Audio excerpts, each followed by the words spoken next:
আগামী সপ্তাহের মধ্যে ট্রাইব্যুনাল পুনর্গঠন করে নতুন বিচারপতি নিয়োগ দেওয়া হবে। দুপুরে সুপ্রিম কোর্টে একথা জানান chief prosecutor advocate Tajul Islam. তিনি আরো বলেন, আন্দোলন দমাতে যে প্রাণঘাতী অস্ত্রের ব্যবহার হয়েছিল তার অনেক প্রমাণ তারা পেয়েছেন। নিয়ামুল আজিজ সাদেকের রিপোর্টে বিস্তারিত।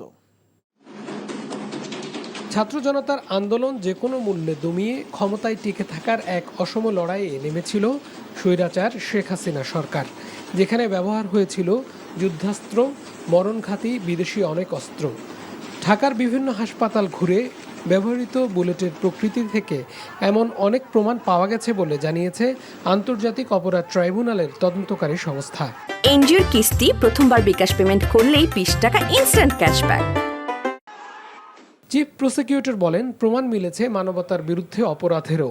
পুলিশ, বিজিবি সহ যাদের বিরুদ্ধে অভিযোগ এসেছে, ট্রাইব্যুনালে তাদের বিচার হতে বাধা নেই। একজন রোগীর পিঠ থেকে যে গুলিটা অপসারণ করা হয়েছে, এই যে বুলেট যেটা তার শরীর থেকে বের করা হয়েছে, যেটা সেনাবাহিনী ব্যবহার করে, এরকম অসংখ্য জিনিস আছে তাদের কাছে। যত বাহিনী আছে তাদের যে কেউ যদি কোনো অপরাধ করে এবং এইটার সাথে কোনো রাষ্ট্রীয় যত প্রশাসন যন্ত্র আছে, ক্যাবিনেট আছে, প্রাইম মিনিস্টার আছে, পরবর্তী লেভেলের যত কিছু আছে, রাষ্ট্র কাঠামোর যে কমান্ড স্ট্রাকচার আছে, প্রত্যেককেই এই আইনের অধীনে বিচারে আসতে হবে।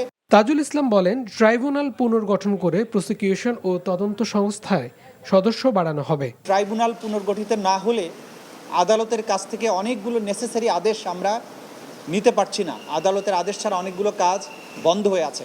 আগামী এক সপ্তাহের মধ্যেই সম্ভবত পুনর্গঠিত হবে।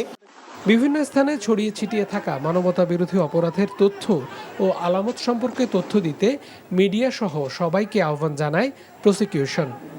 Niamul Aziz Sadek, NTV news, Dhaka.